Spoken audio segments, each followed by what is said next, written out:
उदासीन, हम उदासीन हैं, हमको किसी का डर नहीं। एक बार की बात है, एक महात्मा जी बेचारे बड़े दीनहीन बनकर दरोगा जी के पास पहुंचे। बोले दरोगा जी चोरी हो गई है। चोरी हो गई? क्या चोरी हो गया? बोले सब कुछ लुट गया, ओढ़ने का लुट गया, बिछाने का लुट गया, पहनने का लुट गया, सब चला गया। थोड़े थानेदार थोड़ा भक्त भावी था, संतों को देखकर दया आ गई।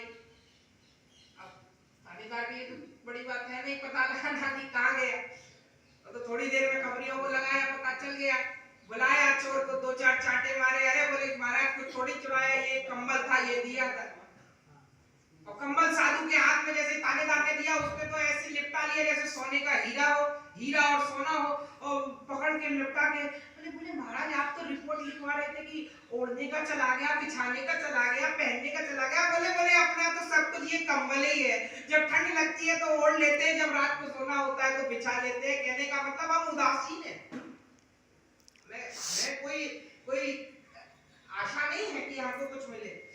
उदासीन तापस बन रहे, हम जंगल में रहते हैं, हमको किसका डर? पर हमने ये देखा क्या, सुना हूं भरत रघुवर मन माही, प्रेम पात्र तुम्हारे समान राम के हृदय में प्रेम का पात्र कोई और नहीं। बोले आपको कैसे मालूम? बोले लखन राम सिय तुम पर अति प्रीति, और निशि सब तुम्हारी सराहत भी। मेरे यहाँ आए थे और मेरे कुटिया में एक तरफ मैं पड़ा था, एक तरफ मैं पड़ा था और एक तरफ वो पड़े थे, और सारी रात सिर्फ उन्होंने तुम्हारी ही चर्चा की। लखन राम सीता ही अति प्रीति, निशि सब तुम्हारी सराहत प्रीति। बोले महाराज ये गृहस्थों की बात है, वो कभी दूसरे के सामने अपनी जान नहीं उगाड़ते, उनको पता था दूसरी तरफ आप हैं इसलिए नहीं बोले। बोले नहीं नहीं नहीं ऐसा नहीं, हमने फिर परीक्षा लेके देखा। क्या? जिस समय राम ने त्रिवेणी में स्नान किया तो जाना मरम, तब पता चला कि ये तो असली प्रेम है। जाना मरम नहाते प्रयाग और मगन हो।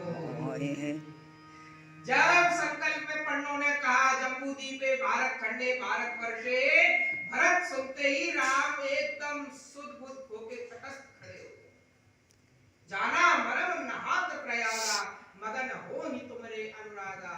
और प्यारे भगवत भक्तों, श्री भरद्वाज जी महाराज कहते हैं, बोले भरत तुम कहां भरत कलंक यह, जिसको तुम अपना कलंक मान रहे हो, ये मालूम है क्या है? हम जैसे साधकों के लिए तुम कहां भरत कलंक यह, हम सब कहां उपदेश। राम भगत सिद्धवा, जैसे स्वर्ण को जटित करने के लिए, स्वर्ण तो तरल होता है, लिक्विड होता है, उसको जड़ित करने के लिए सुनार उसमें खोट मिलाते हैं, कड़ा भी बनाते हैं, हार भी बनाते हैं, कुंडल भी बनाते हैं, कैसे उसमें खोट मिलाते हैं। तो राम की जो भक्ति है, राम रसायन, हनुमान चालीसा में श्री तुलसीदास जी कहते हैं राम रसायन तुमरे पासा। तो जो ये भक्ति है भरत, ये तभी सिद्ध हो पाएगी राम की, जब तक इसमें तुम्हारा खोट नहीं मिलेगा तब तक ये सिद्ध नहीं होने वाली। तुमका भरत कलंक यह, हम सबका उपदेश, और राम भगति रस सिद्धवा भाई समय। गणेश में बार घड़ी देख रहा हूं, अभी बहुत शौक था, पर हमारे दादा गुरु जी महाराज परम पूज्य श्री 108 श्री गंगादास जी महाराज जगन्नाथपुरी छोटा छत्ता के महल,